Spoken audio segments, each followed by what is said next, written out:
So, let me lay this out. What I shared with our listeners and viewers in the first hour that you may have missed.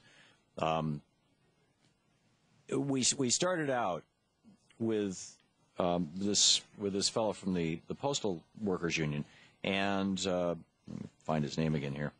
And basically what he said was that in 2006.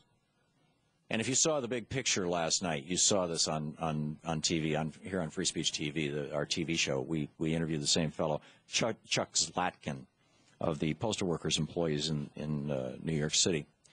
But he, and this morning he had a little more time to say it, and to say it in detail, that in 2006, Denny Hastert, Tom DeLay, Tom Davis, a bunch of Republicans pushed through a poison pill that forces the post office over a 10-year period to come up with all the money necessary to pay for the health care pensions of all postal workers for the next 75 years.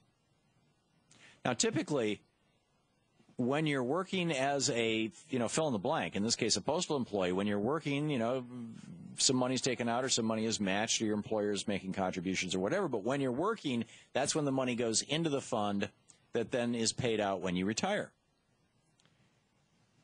So, but by having 75 years worth of postal employees being paid for in a 10-year period, what's happening is that the U.S. Postal Service right now is being required with these $5.5 billion annual payments in September to pay for the retirement of people who are not yet hired by the post office, not working yet for the post office, not yet even born.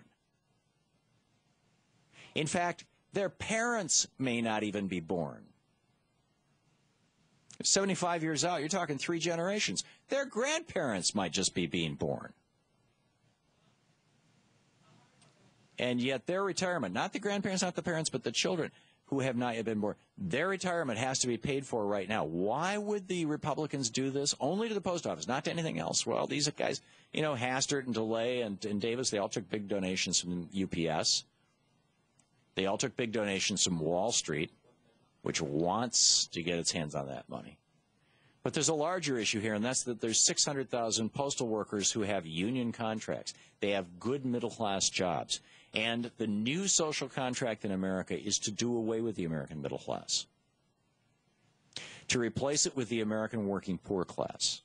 We are moving this fast toward the Victorian-era England that Charles Dickens wrote about.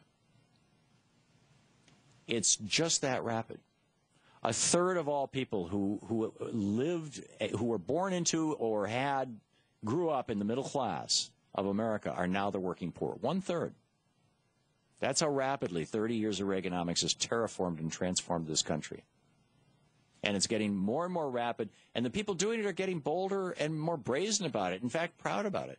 You get Eric Cantor out here saying, yeah, this is the way it is. You know, Mitt Romney in his speech yesterday saying, the world has changed.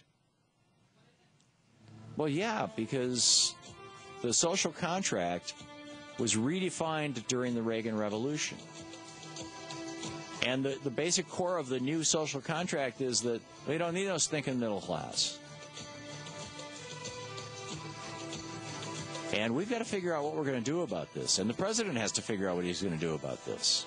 It's going to be very interesting to see if he even addresses this issue tomorrow night.